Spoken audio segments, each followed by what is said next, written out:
چلو خواب کا ذکر ہے، میں تھوڑی وضاحت اور بھی کر دوں. معاشرے میں بڑی غلط چیزیں بیان کی جاتی ہیں. خواب جو ہوتا ہے نا، سچے خواب، یہ نبوت کا 46واں جز ہے.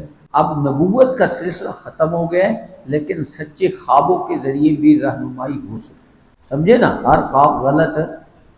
خوابوں کی علماء نے 3 قسمیں بیان کی ہیں.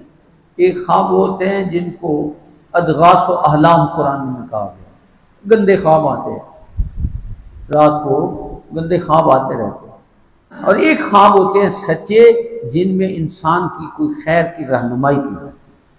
یا تیسرے خواب ہوتے ہیں کہ دن کے وقت انسان جو کام کرتا رہتا ہے نا، رات کو بھی وہی کرتا رہتا ہے خواب کے اندر.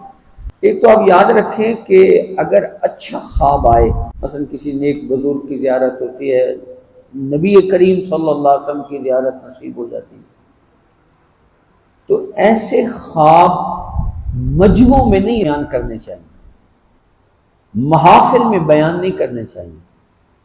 اس کے بارے میں حکم ہے کہ جو تمہارے محبوب لوگ ہیں نا، جو تمہارے ساتھ محبت کرتے ہیں، تمہارے ساتھ عقیدت رکھتے ہیں، ان کو تو یہ خواب بیان کرو، عوام میں یہ بیان نہ کرو. اس لیے کہ آج کل اگر عوام میں خواب بیان کیا جائے اور خدا نہ خواستہ اس خواب کے خلاف کوئی کام ہو جائے، تو سارے لوگ کہیں گے اس نے جھوٹ بولا ہے. لوگ آپ کو سارے جھوٹا کہنا شروع کر دیں گے. اس وجہ سے خواب کی مختلف تعبیریں ہوتی ہیں.